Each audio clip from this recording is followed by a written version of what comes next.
ನಮಸ್ಕಾರ. ತತ್ವಮಸಿ ಅಂತ ಹೇಳುವಂಥ ಪದದ ಅರ್ಥ ಏನು ಅಂಥೇಳಿ ಯಾವಾಗಾದರೂ ನೀವು ಆಲೋಚನೆ ಮಾಡಿದ್ದೀರಾ? ನಾವು ತುಂಬ ದೇವಸ್ಥಾನಗಳಿಗೆ ಹೋಗ್ತೇವೆ. ಹೋದಾಗೆಲ್ಲ ಅಲ್ಲಿ ಮೇಲ್ಗಡೆ ಬರೆದಿರ್ತಾರೆ ತತ್ವಮಸಿ. ತತ್ವಮಸಿ ಅಂತ ಹೇಳಿದರೆ ನಾನು ನಿನ್ನೊಳಗೇ ಇದ್ದೇನೆ ಅಂತ ಭಗವಂತ ಹೇಳುವಂಥ ಮಾತು. ನಾವು ದೇವರನ್ನು ಎಲ್ಲ ಕಡೆಗಳಲ್ಲಿ ಹುಡುಕ್ತೇವೆ, ದೇವಸ್ಥಾನಗಳಲ್ಲಿ ಹುಡುಕುತ್ತೇವೆ. ದೇವಸ್ಥಾನಗಳಿಗೆ ಹೋಗಿ ದೀಪ ಹಚ್ಚುತ್ತೇವೆ, ಅರ್ಚನೆ ಮಾಡುತ್ತೇವೆ, ಪೂಜೆ ಮಾಡಿಸ್ತೇವೆ. ಇಷ್ಟೆಲ್ಲ ಮಾಡುವಾಗ ಕಷ್ಟಪಟ್ಟು ಎಷ್ಟೋ ದೂರದಲ್ಲಿದ್ದಂತಹ ದೇವಸ್ಥಾನಗಳಿಗೆ ವ್ರತಗಳನ್ನು ಮಾಡಿ, ಉಪವಾಸಗಳನ್ನು ಮಾಡಿ, ಹರಕೆ ಕಟ್ಟಿಕೊಂಡು ತೀರ್ಥಯಾತ್ರೆ ಮಾಡಬೇಕು ಅಂತ ಸಂಕಲ್ಪ ಮಾಡಿಕೊಂಡು ಬೆಟ್ಟ ಹತ್ತಿಕೊಂಡು ಹೋಗ್ತೇವೆ, ಬರ್ತೇವೆ. ಆದರೆ ದೇವರು ಹೇಳ್ತಾನೆ ತತ್ವಮಸಿ, ಅಂದರೆ ನಾನು ನಿಮ್ಮ ಒಳಗೆ ಇದ್ದೇನೆ ಅಂತ. ದೇವರು ನಮ್ಮ ಒಳಗೆ ಇರಬೇಕು ಅಂಥೇಳಿ ಆದರೆ ನಮ್ಮ ಮನಸ್ಸೇ ದೇವಾಲಯ ಆಗಬೇಕು ಅಲ್ವಾ? ದೇವರು ದೇವಸ್ಥಾನದಲ್ಲಿ ಮಾತ್ರ ಇರುವುದಾ ಅಂದರೆ ಅಲ್ಲ, ದೇವರೇ ಹೇಳ್ತಾನೆ ನಾನು ನಿಮ್ಮ ಒಳಗೂ ಇದ್ದೇನೆ ಅಂತ. ಹಾಗಾದರೆ ನಮ್ಮ ಮನಸ್ಸು ದೇವಾಲಯ ಆಗಬೇಕು. ನಮ್ಮ ಮನಸ್ಸು ದೇವಾಲಯ ಆಗುವುದು ಹೇಗೆ? ನಮ್ಮ ಒಳಗೆ ಕಾಮ, ಕ್ರೋಧ, ಲೋಭ, ಮೋಹ, ಮದ, ಮತ್ಸರ ಇದನ್ನೆಲ್ಲ ನಾವು ತುಂಬಿಸಿಕೊಂಡಿದ್ದರೆ ನಮ್ಮ ಮನಸ್ಸು ದೇವಾಲಯ ಆಗ್ತದಾ? ಖಂಡಿತವಾಗಿಯೂ ನಮ್ಮ ಮನಸ್ಸು ದೇವಾಲಯ ಆಗುವುದಿಲ್ಲ. ನಮ್ಮ ಮನಸ್ಸು ಶುದ್ಧವಾಗಬೇಕು. ನಮ್ಮ ಮನಸ್ಸಿನಲ್ಲಿ ಕ್ರೋಧ ಏನುಂಟು, ಕೋಪ ಏನುಂಟು ಅದು ಇಲ್ಲದೇ ಆಗಬೇಕು. ಮನಃಶಾಂತಿ ನಮಗೆ ಸಿಗಬೇಕು, ಉದ್ವೇಗ ಇರಬಾರ್ದು, ಹಾಗೆಯೇ ನಿರೀಕ್ಷೆಗಳು ಕಡಿಮೆ ಆಗಬೇಕು. ಇದೆಲ್ಲವೂ ಇದ್ದಾಗ ಕಾಮನೆಗಳು ಹೆಚ್ಚಾಗಬಾರ್ದು. ಇದೆಲ್ಲವನ್ನೂ ಕೂಡ ನಾವು ಅಭ್ಯಾಸ ಮಾಡಿಕೊಂಡಾಗ ನಮ್ಮ ಮನಸ್ಸು ದೇವಾಲಯವಾಗ್ತದೆ. ಹಾಗೆ ಮನಸ್ಸು ದೇವಾಲಯ ಆದಾಗ ದೇವರು ಅಲ್ಲಿ ಬಂದು ನೆಲೆಸ್ತಾನೆ. ಈ ನಮ್ಮಲ್ಲಿದ್ದಂಥ ದುರ್ಗುಣಗಳನ್ನೆಲ್ಲ ನಾವು ಬಿಟ್ಟು ಬಿಡಬೇಕು. ಈಗದ ಕಾಲಾವಧಿ ಹೇಗೆ ಆಗಿದೆ ಅಂತ ಹೇಳಿದರೆ, ಈ ಅರಿಷಡ್ವರ್ಗಗಳ ಮುಂದೆ ಅಂದರೆ ಕಾಮಕ್ರೋಧ ಲೋಭ ಮೋಹ ಮದ ಮತ್ಸರಗಳು ಏನುಂಟಲ್ಲ, ಇಂದ್ರಿಯಗಳು ಏನೆಲ್ಲ ಬಯಸ್ತಾ ಉಂಟಲ್ಲ, ಇವುಗಳ ಎಲ್ಲದರ ಮುಂದೆ ಯಾವ ಸಂಬಂಧವೂ ಇಲ್ಲ ಅಂತಾಗಿದೆ. ಯಾವುದೇ ಒಂದು ಬಂಧನ ಯಾರಿಗೂ ಇಲ್ಲ. ಯಾಕೆಂದರೆ ಇವುಗಳೇ, ಈ ಅರಿಷಡ್ವರ್ಗಗಳೇ ಗೆಲುವು ಸಾಧಿಸ್ತಾ ಉಂಟು. ಅಂತಹ ಪರಿಸ್ಥಿತಿ, ಮನಸ್ಥಿತಿ ಈಗ ಜನರದ್ದಾಗಿದೆ. ನಮ್ಮ ಮನಸ್ಸನ್ನೇ ದೇವಾಲಯ ಮಾಡಿಕೊಳ್ಳದೆ ನಾವು ಎಷ್ಟು ಹೋಗಿ ದೇವರಲ್ಲಿ ಪ್ರಾರ್ಥಿಸಿದರೂ ಕೂಡ, ಎಷ್ಟು ಪೂಜೆ ಪುರಸ್ಕಾರಗಳನ್ನು ಮಾಡಿದರೂ ಕೂಡ ಅದು ನಮಗೆ ಶ್ರಮ ಮಾತ್ರ ಆಗಿಬಿಡ್ಬೋದು. ಯಾಕೆಂತ ಹೇಳಿದರೆ ಮನಸ್ಸಲ್ಲಿ ಆ ಎಲ್ಲ ದುರ್ಬುದ್ಧಿಗಳನ್ನು ಕೂಡ ನಾವು ನಿವಾರಣೆ ಮಾಡಿಕೊಳ್ಬೇಕು. ಮೊದಲು ಮನಸ್ಸನ್ನು ಶುದ್ಧ ಮಾಡಿಕೊಳ್ಬೇಕು. ಭಾಗವತದಲ್ಲಿ ನಮಗೊಂದು ಕಥೆ ಬರ್ತದೆ, ಪಿಂಗಳ ಅಂತ ಹೇಳುವಂಥ ಒಬ್ಬಳು ವೇಶ್ಯೆಯ ಕಥೆ. ಆ ವೇಶ್ಯೆಯ ಕಥೆ ನಮ್ಮ ಜೀವನಕ್ಕೆ ಒಂದು ಬೆಳಕು ಬೀರ್ತದೆ. ಅಂದರೆ ನಮ್ಮ ಮನಸ್ಸನ್ನು ನಾವು ಶುದ್ಧ ಮಾಡಿಕೊಳ್ಳೋದು ಹೇಗೆ ಅಂತ ಆ ವೇಶ್ಯೆ ನಮಗೆ ತೋರಿಸಿಕೊಡುವಂಥ ಕಥೆ ಭಾಗವತದ ಏಕಾದಶ ಸ್ಕಂದ ಅಂದರೆ 11ನೇ ಸ್ಕಂದದಲ್ಲಿ ಇದನ್ನು ವೇದವ್ಯಾಸರು ಬರೀತಾರೆ. ಆಕೆ ಪಿಂಗಳೆ ಅಂತ ಹೇಳುವಂಥ ವೇಶ್ಯೆ ವಿದೇಹ ನಗರದಲ್ಲಿ ಅವಳು ವಾಸ ಮಾಡ್ತಾ ಇರ್ತಾಳೆ. ಒಂದು ದಿವಸ ಸಂಜೆಯ ಹೊತ್ತು ತುಂಬ ಚೆನ್ನಾಗಿ ಅಲಂಕಾರ ಮಾಡ್ಕೊಂಡಿದ್ದಾಳೆ, ಹೂ ಮುಡಿದಿದ್ದಾಳೆ, ಚೆನ್ನಾದ ಸೀರೆ ಉಟ್ಟಿದ್ದಾಳೆ, ಮನೆಯನ್ನೆಲ್ಲ ಶುಭ್ರವಾಗಿ ಮಾಡಿ ಇಟ್ಟಿದ್ದಾಳೆ, ಒಂದು ಒಳ್ಳೆಯ ಪರಿಮಳ ಬರುವ ರೀತಿಯಲ್ಲಿ ಮನೆಯೊಳಗೆಲ್ಲ ಪರಿಮಳ ದ್ರವ್ಯ ಹಚ್ಚಿಟ್ಟಿದ್ದಾಳೆ. ಯಾರಾದರೂ ಬರ್ತಾರಾ ಅಂತ ಕಾಯ್ತಾ ತಾನು ಬಾಗಿಲ ಬುಡದಲ್ಲಿ ಕೂತಿದ್ದಾಳೆ. ಹೊತ್ತಾಯಿತು. ಪ್ರತಿದಿನ ಇವಳ ಕಾರ್ಯಕ್ರಮ ಇದೆ, ಯಾರು ಬರ್ತಾರೆ ಅಂತ ಕಾಯುವಂಥದ್ದು, ಯಾರ್ಯಾರು ಬರ್ತಾರೋ ಅವರಿಂದ ಸಂಪತ್ತನ್ನು ಪಡ್ಕೊಂಡು ತಾನು ಜೀವನ ಮಾಡೋದು. ಹೀಗೆ ಆ ವೇಶ್ಯೆಯ ಜೀವನ. ಆ ದಿವಸ ಕತ್ತಲೆ ಹೊರೆಗೂ ತಾನು ಕಾಯ್ತಾ ಇದ್ದಾಳೆ. ಗಂಟೆ 7 ಆಯಿತು, 8 ಆಯಿತು, 9 ಆಯಿತು. ಎಷ್ಟೋ ಜನರು ಬರ್ತಾರೆ. ಆದರೆ ಬಂದವರು ಇವರು ನನ್ನ ಮನೆಯೊಳಗೆ ಬರ್ಬೋದು ಅಂತ ಪಿಂಗಳ ಆಲೋಚನೆ ಮಾಡಬೇಕಾದ್ರೆ ಅವರು ಇನ್ನೊಂದು ದಾರಿಯಲ್ಲಿ ಹೋಗಿಬಿಡ್ತಾರೆ. ಹೀಗೇ ತುಂಬ ಹೊತ್ತು ಕಾಯ್ತಾಳೆ. ರಾತ್ರಿ 12 ಆದರೂ ಯಾರೂ ಅವಳ ಮನೆಗೆ ಬರೋದಿಲ್ಲ. ಮನೆಗೆ ಪಕ್ಕ ಬಂದವರೂ ಕೂಡ ತಿರುಗಿ ಹೋಗ್ತಾರೆ ವಿನ ಅವಳ ಮನೆಯೊಳಗೆ ಯಾರೂ ಬರುವುದಿಲ್ಲ. ಪಿಂಗಳಾಗಿ ನಿರಾಶೆ ಆಗ್ತದಂತೆ. ಅಯ್ಯೋ, ಇವತ್ತಿಷ್ಟು ಚಂದ ಮಾಡಿ ಅಲಂಕರಿಸಿಕೊಂಡು ಕೂತಿದ್ದೆ, ಇವತ್ತು ನನ್ನ ಸಂಪಾದನೆ ಇಲ್ಲದೇ ಆಯ್ತಲ್ಲ, ಯಾರೂ ಕೂಡ ನನ್ನ ಮನೆಗೆ ಬರಲೇ ಇಲ್ಲಲ್ಲ ಅಂತ ಅವಳು ದುಃಖಿಸ್ತಾಳಂತೆ. ಮತ್ತು ಹಾಗೆ ಆ ದುಃಖದಲ್ಲಿರುವಾಗ ಅವಳಿಗೆ ಆ ದಿವಸ ಒಂದು ಜ್ಞಾನೋದಯ ಆಗುತ್ತದಂತೆ ವೇಶ್ಯೆಗೆ. ಏನು ಅಂತೇಳಿದರೆ, ನಾನು ಯಾರಿಗೋಸ್ಕರ ಇಷ್ಟೊತ್ತು ಕಾದೆ, ನಾನು ಯಾಕಾಗಿ ಇಷ್ಟೊತ್ತು ಕಾದೆ, ನಾನು ಯಾರ ಬರೆವಗೋಸ್ಕರ ನನ್ನನ್ನು ಅಲಂಕರಿಸಿಕೊಂಡೆ, ನನ್ನ ಮನೆಯನ್ನು ಅಲಂಕರಿಸಿದೆ ಅಂತ ಅವಳು ಒಂದು ಬಾರಿ ಆಲೋಚನೆ ಮಾಡ್ತಾಳಂತೆ. ಯಾಕೆ ಕ್ಷಣಿಕ ಸುಖಕ್ಕಾಗಿ ಕಾದುಕೊಂಡು ಕೂತೆ, ಸಂಪತ್ತಿಗೋಸ್ಕರ ನಾನು ಕಾದುಕೊಂಡು ಕೂತೆ, ಎಲ್ಲವೂ ಕೂಡ ಇದೆಲ್ಲ ಯಾವುದಾದ್ರೂ ಶಾಶ್ವತವಾ? ಇದು ಯಾವುದೂ ಶಾಶ್ವತ ಅಲ್ಲ. ಇವತ್ತುಂಟು, ನಾಳೆ ನಾಶವಾಗುವಂತಹ ಶರೀರ ಇದು.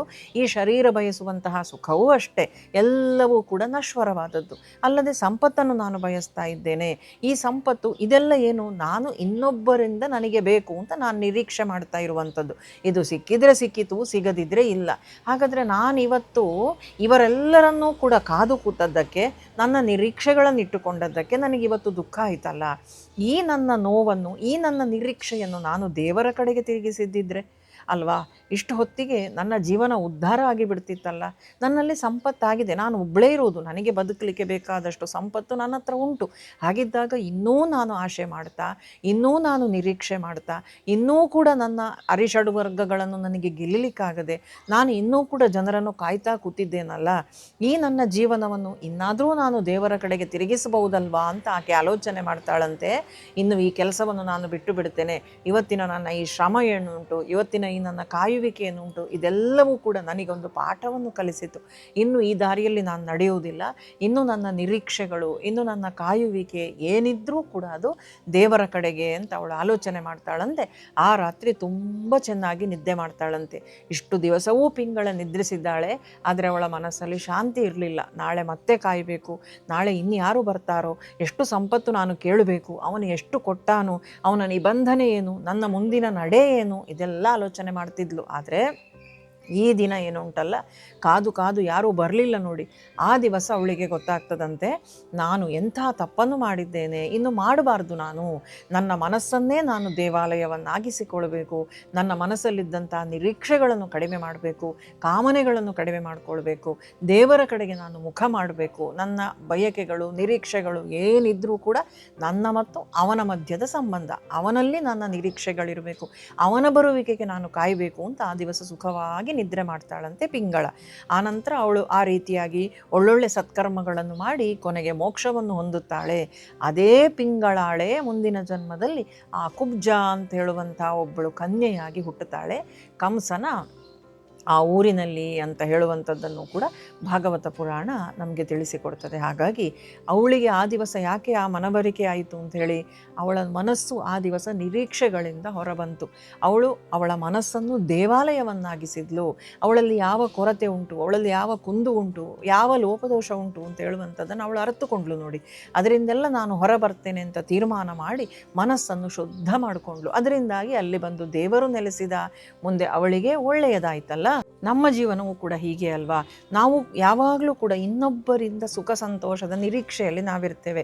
ನನ್ನನ್ನೆಲ್ಲರೂ ಪ್ರೀತಿ ಮಾಡಬೇಕು, ನನ್ನನ್ನೆಲ್ಲರೂ ಹೊಗಳಬೇಕು, ನನ್ನನ್ನೆಲ್ಲರೂ ಗೌರವಿಸಬೇಕು, ನನ್ನ ಮಕ್ಕಳು ನನ್ನ ಮಾತನ್ನು ಮನ್ನಿಸಬೇಕು, ನನ್ನ ಮಾತಿಗೆ ಮರ್ಯಾದೆ ಇರಬೇಕು. ಹೀಗೆ ನಾವು ನಮ್ಮ ಸಂತೋಷವನ್ನು ಹೊರಗೆಲ್ಲ ಹುಡುಕಿಕೊಳ್ತೇವೆ, ನೆಮ್ಮದಿ ಇಲ್ಲದೆ ಆಗ್ತದೆ. ಹಾಗೆ ಆದಾಗ ನಮಗೆ ಏನಾಗುವುದು, ಮೊದಲಿಗೆ ಬರುವಂಥದ್ದೇ ಕ್ರೋಧ, ಕೋಪ ನಮ್ಮನ್ನು ಆವರಿಸ್ತದೆ. ಯಾಕೆಂದರೆ ಯಾವಾಗ ನಾವು ಹೇಳಿದ ಮಾತು ನಡೆಯುವುದಿಲ್ಲ ನೋಡಿ, ಆವಾಗ ನಮಗೆ ಮೊದಲು ಬರುವಂಥದ್ದು ಕೋಪ.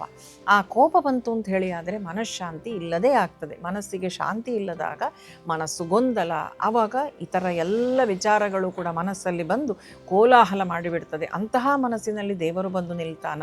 ಖಂಡಿತವಾಗಿಯೂ ಇಲ್ಲ. ದೇವರು ಬಂದು ನಿಲ್ಲಬೇಕು ಅಂತ ಹೇಳಿ ಆದರೆ ಮನಸ್ಸು ಸಂತೋಷವಾಗಿರಬೇಕು, ಶಾಂತಿಯಿಂದ ಇರಬೇಕು. ಭಗವದ್ಗೀತೆಯಲ್ಲಿ ಶ್ರೀಕೃಷ್ಣ ಪರಮಾತ್ಮ ಹೇಳ್ತಾನೆ, ವಿಹಾಯ ಕಾಮಾನ್ ಯಸ್ ಸರ್ವಾನ್ ಪುಮಾಂ ಶರತಿ ನಿಸ್ಪೃಹಃ ನಿರ್ಮಮೋ ನಿರಹಂಕಾರ ಸಶಾಂತಿ ಮಧಿಗಚ್ಚತಿ ಅಂತ. ಯಾರು ನಾನು ನನ್ನದು ಅಂತ ಹೇಳುವಂತಹ ಭಾವವನ್ನು ಬಿಡ್ತಾನೋ, ಅಹಂಕಾರವನ್ನು ಬಿಡ್ತಾನೋ, ಅಂಥವನು ಶಾಂತಿಯನ್ನು ಪಡೀತಾನೆ ಅಂತ. ಹಾಗಾಗಿ ಶಾಂತಿ ಅಂತ ಹೇಳುವಂಥದ್ದು, ಮನಸ್ಸಿನ ಸಮಾಧಾನ ಅಂತ ಹೇಳುವಂಥದ್ದು ಹೊರಗಿನಿಂದ ಹುಡುಕಿದರೆ ಸಿಗುವುದಿಲ್ಲ. ಅದು ಒಳಗಿನ ಎಲ್ಲ ಬಿಟ್ಟು ಬಿಡುವಿಕೆಯಿಂದಾಗಿ ಅದು ಲಭಿಸ್ತದೆ. ಒಳಗಿನ ಬಿಡುವಿನಿಂದ ನಮಗೆ ಶಾಂತಿ ಅಂತ ಹೇಳುವಂಥದ್ದು ಲಭಿಸ್ತದೆ ಅಂತ. ಮುಖ್ಯವಾಗಿ ದೇವರು ಬಂದು ನಮ್ಮ ಒಳಗೆ ಕೂತ್ಕೊಳ್ಬೇಕು ಅಂತಾದರೆ, ನಮ್ಮೊಳಗೆ ಭಗವಂತನ ಅರಿವನ್ನು ನಾವು ಪಡಿಬೇಕು ಅಂತೇಳಿ ಆದರೆ, ಅರಿಷಡ್ ವರ್ಗಗಳಲ್ಲಿ ಅತ್ಯಂತ ಹೆಚ್ಚು ನಮಗೆ ತೊಂದರೆ ಕೊಡುವಂಥದ್ದು ಕಾಮ ಮತ್ತು ಕ್ರೋಧ. ಕಾಮನೆಯನ್ನು ಎಂತೂ ಬಿಟ್ಟು ಬಿಡಬೇಕು ಅಂತ ದೇವರು ಹೇಳ್ತಾರೆ. ಯಾಕೆಂದರೆ ಅದರಿಂದ ತಪಶಕ್ತಿಯೂ ಹಾಳಾಗ್ತದೆ. ವಿಶ್ವಾಮಿತ್ರರ ಕಥೆ ನಮಗೆ ಗೊತ್ತೇ ಉಂಟು. ಮೇನಕೆಯ ಹಿಂದೆ ಹೋಗಿ 10,000 ವರ್ಷಗಳ ತಪಸ್ಸನ್ನು ಅವರು ಕಳ್ಕೊಂಡ್ರು. ಹಾಗೆಯೇ ಕ್ರೋಧ, ಸಿಟ್ಟೂ ಕೂಡ ಹಾಗೆಯೇ. ಅಹಲ್ಯೆಯ ಪತಿಯಾದಂತಹ ಗೌತಮ ಮಹರ್ಷಿಗಳು ಸಿಟ್ಟು ಮಾಡಿ ಅಹಲ್ಯೆಗೆ ಶಾಪ ಕೊಟ್ಟು ಅವರೂ ಕೂಡ ಅವರ ತಪಸ್ಸಿನ ಬಹಳ ಹೆಚ್ಚು ಭಾಗವನ್ನು ಅವರೂ ಕೂಡ ಕಳ್ಕೊಂಡ್ರು. ಮಂಕುತಿಮ್ಮನ ಕಗ್ಗದಲ್ಲಿ DVG ಅವರು ಹೇಳ್ತಾರೆ, ಕೊಳದ ಜಲ ನಿನ್ನ ಮನಲೋಗರದೊಳಗಿಳಿಯೇ ತಳದ ಕಸತೇಲುತ್ತ ಬಗ್ಗಡವದಹುದು ಕಲಕದದ್ದೆದೆ ಕೊಂಚ ಬಿಟ್ಟಿ ದೊಡ್ಡದು ಮರಳಿ ತಿಳಿಯಹುದು ಶಾಂತಿಯಲಿ ಮಂಕುತಿಮ್ಮ ಅಂತ. ಅಂದರೆ ನಿನ್ನ ಮನಸ್ಸು ಅಂತ ಹೇಳುವಂಥದ್ದು ಕೊಳದ ಹಾಗೆ, ಹೊರಗಿನಿಂದ ಬಂದಂಥ ಎಲ್ಲ ವಿಚಾರಗಳೇನು ಉಂಟಲ್ಲ ಅದೆಲ್ಲ ನಿನ್ನ ಮನಸ್ಸಿನೊಳಗೆ ಬಂದು ಆ ಹೊರಗಿನ ಒತ್ತಡಗಳು, ಬೇರೆ ಬೇರೆ ವಿಚಾರಗಳು, ಯಾರ ಯಾವುದೋ ಮಾತುಗಳು, ಯಾರ ನಿಂದೆಗಳು, ಅಪಹಾಸ್ಯಗಳು, ಇದೆಲ್ಲ ನಮ್ಮ ಮನಸ್ಸು ತಿಳಿಯಾಗಿದ್ದಂತಹ ಕೊಳವನ್ನು ಕಲಕಿ ಬಿಡುತ್ತದೆ. ಆದರೆ ಹಾಗೆ ಆದಾಗ ಮನಸ್ಸನ್ನು ಸ್ವಲ್ಪ ಹೊತ್ತು ತಿಳಿಯಾಗಲಿಕ್ಕೆ ಬಿಡು. ತಿಳಿಯಾದಾಗ ಅದರಿಂದ ನಿನಗೆ ಶಾಂತಿ ಅಂತ ಹೇಳೋದು ಲಭಿಸ್ತದೆ.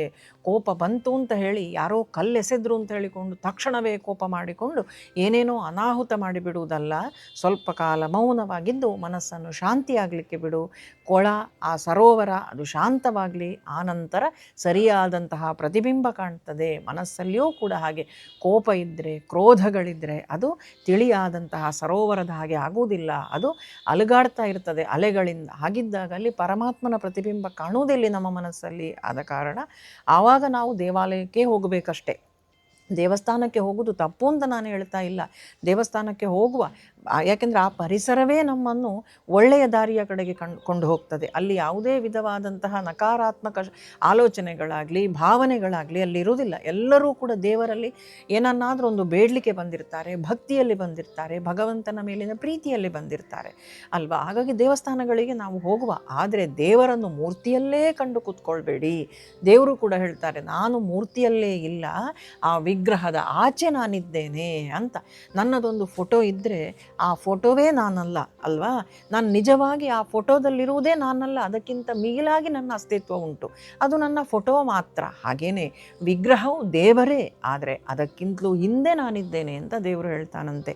ಹಾಗಾಗಿ ಆ ಹಿಂದೆ ಇರುವಂಥ ಅವನನ್ನು ಕಾಣಲಿಕ್ಕೆ ನಾವು ಪ್ರಯತ್ನ ಪಡಬೇಕು ಅಂತಾದರೆ ನಮ್ಮ ಮನಸ್ಸನ್ನು ನಾವು ನಿಗ್ರಹಿಸಬೇಕು. ಕ್ಷಣ ಕ್ಷಣ ಕ್ಷಣ ಕ್ಷಣಕ್ಕೂ ಕೂಡ ನಮ್ಮನ್ನು ಆವರಿಸಿಕೊಂಡು ಕಿತ್ತು ತಿಂತದಲ್ಲ ದುರ್ಬುದ್ಧಿಗಳು, ಇದರಿಂದ ಹೊರಗೆ ಇರಲಿಕ್ಕೆ ನಾವು ಪ್ರಯತ್ನ ಪಡಬೇಕು. ಜೀವನವನ್ನು ಶಾಂತಿಯ ಕಡೆಗೆ ಕೊಂಡೋಗಲಿಕ್ಕೆ, ಮನಸ್ಸನ್ನು ಶಾಂತ ಸ್ಥಿತಿಯಲ್ಲಿರಲಿಕ್ಕೆ ಪ್ರಯತ್ನ ಮಾಡಬೇಕು. ಇನ್ನೊಬ್ಬರನ್ನು ಕಂಡರೆ ಅಸೂಯೆ ಪಡುವಂಥದ್ದು, ಇನ್ನೊಬ್ಬರ ಬಗ್ಗೆ ಕೆಟ್ಟದಾಗಿ ಮಾತನಾಡುವಂಥದ್ದು, ಇನ್ನೊಬ್ಬರ ಜೀವನದಲ್ಲಿ ಏನು ನಡೀತದೆ ಅಂತೇ ಗೊತ್ತಿಲ್ಲ ನಮಗೆ, ಆದರೂ ಕೂಡ ನಮ್ಮ ಮನಸ್ಸಿಗೆ ಕಂಡಂತೆ ಕೇಳಿದಂತೆ ನಾವೇ ಭಾವಿಸಿಕೊಂಡಂತೆ ನಾವು ಮಾತಾಡುವುದು, ಇದೆಲ್ಲವನ್ನು ಕೂಡ ನಾವು ಕಡಿಮೆ ಮಾಡಿಕೊಂಡಾಗ ನಮ್ಮ ಮನಸ್ಸು ದೇವಾಲಯವಾಗ್ತದೆ. ಮನಸ್ಸಿನೊಳಗೆ ಬಂದು ಭಗವಂತ ತಾನು ಕೂತ್ಕೊಳ್ತಾನೆ. ಅವನು ದೇವಾಲಯದಲ್ಲಿ ಮಾತ್ರ ಅಲ್ಲ, ನಮ್ಮ ಒಳಗೂ ಕೂಡ ಇದ್ದಾನೆ. ಮನುಜನೊಳಗಾಗ ತೋರ್ಪ ಮಹನೀಯ ಗುಣ ಅನುವಾದ ಬೊಮ್ಮನದು ಮಂಕುತಿಮ್ಮ ಅಂತ ಡಿ ವಿ ಜಿ ಅವರು ಹೇಳ್ತಾರೆ. ಅಂದರೆ ಮನುಷ್ಯರಲ್ಲಿ ಆಗಾಗ ಕಾಣ್ತದಲ್ಲ ಒಳ್ಳೆಯ ಗುಣ, ಅದು ದೇವರು ನಮ್ಮೊಳಗಿದ್ದಾನೆ ಅಂತ ಹೇಳುವಂಥದ್ದಕ್ಕೆ ಜೀವಂತ ಸಾಕ್ಷಿಯಾಗಿ ಉಂಟು ಅಂತ ಹೇಳುವಂಥದ್ದು. ಮನಸ್ಸಿನಲ್ಲಿ ದ್ವೇಷ ಇದ್ದರೆ, ಮನಸ್ಸಿನಲ್ಲಿ ಅಸೂಯೆ ಅಹಂಕಾರಗಳಿದ್ದರೆ, ನನ್ನಕ್ಕಿಂತ ದೊಡ್ಡದು ಯಾವುದೋ ಒಂದು ಉಂಟು ಪ್ರಪಂಚದಲ್ಲಿ ಅಂತ ಹೇಳುವಂಥದ್ದನ್ನು ಒಪ್ಪಿಕೊಳ್ಳುವ ಮನಸ್ಸೇ ನನ್ನಲ್ಲಿದ್ದರೆ ಆ ಮನಸ್ಸು ದೇವಾಲಯ ಅಲ್ಲ, ಅಂತಹ ಮನಸ್ಸು ಯುದ್ಧ ಭೂಮಿ. ಅದರ ಬದಲು ಮನಸ್ಸನ್ನು ಶಾಂತಿಯಿಂದ, ನೆಮ್ಮದಿಯಿಂದ, ಒಂದು ರೀತಿ ಭಕ್ತಿಯಿಂದ, ಕೃತಜ್ಞತೆಯಿಂದ ನಾವು ಕಳೆದೆವು ಅಂಥೇಳಿ ಆದರೆ ಆ ಮನಸ್ಸು ದೇವಾಲಯ ಆಗುತ್ತದೆ. ಪಿಂಗಳೆಯ ಜೀವನ ಬದಲಾದದ್ದು ಹೊರಗಿನ ಪರಿಸ್ಥಿತಿಗಳಿಂದ ಅಲ್ಲ, ಅವಳ ಮನಸ್ಸಿನಲ್ಲಿ ಅವಳು ನಿರೀಕ್ಷೆಗಳನ್ನು ಕಡಿಮೆ ಮಾಡಬೇಕು ಅಂತ ಆಲೋಚನೆ ಮಾಡಿದಂದಿನಿಂದ ಅವಳ ಜೀವನ ಬದಲಾಯಿತು ನೋಡಿ. ಹಾಗಾಗಿ ಇವತ್ತು ರಾತ್ರಿ ನಾವು ನಿದ್ದೆ ಮಾಡುವ ಮೊದಲು ನಾವೆಲ್ಲರೂ ಕೂಡ ನಮ್ಮನ್ನೇ ನಾವು ಪ್ರಶ್ನೆ ಮಾಡಿಕೊಳ್ಳುವ. ನಾವು ಏನು ಮಾಡ್ತೇವೆ ಅಂದರೆ ಯಾವಾಗಲೂ ಕಂಪ್ಲೇಂಟ್ಗಳ ರಾಶಿಯನ್ನೇ ನಮ್ಮ ಸುತ್ತ ಇಟ್ಟುಕೊಂಡು ಕೂತಿದ್ದೇವೆ.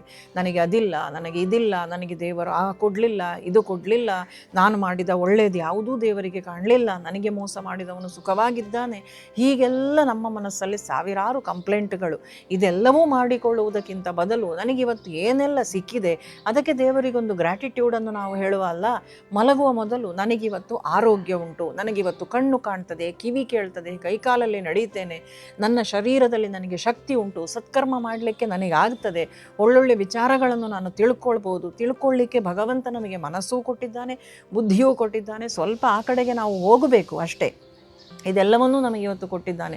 ಗಾಳಿ ಬೆಳಕು ಎಲ್ಲವೂ ನಮಗೆ ಉಚಿತವಾಗಿ ಸಿಗ್ತಾ ಉಂಟು ಅಲ್ವಾ. ಉದ್ಯೋಗ ಮಾಡುವ, ದುಡಿವ ಅಂತ ಹೇಳಿದರೆ ಸಾವಿರಾರು ಅವಕಾಶಗಳು ಕೂಡ ಉಂಟು, ದೊಡ್ಡದು ಸಣ್ಣದು, ಇದೆಲ್ಲ ನಮ್ಮ ಆಯ್ಕೆಗೆ ಬಿಟ್ಟದ್ದು. ನಾವು ಹೋಗಿ ಯಾವುದನ್ನಾದರೂ ನಾವು ಮಾಡುವ ಅಂತ ಹೇಳಿದರೆ ಅವಕಾಶಗಳುಂಟು, ಮಾಡ್ಬೋದು. ದುಡಿದು ತಿನ್ನಲಿಕ್ಕೆ ನಮಗೆ ಇವತ್ತು ಕೈಕಾಲುಗಳು ಸ್ವಸ್ಥ ಉಂಟು.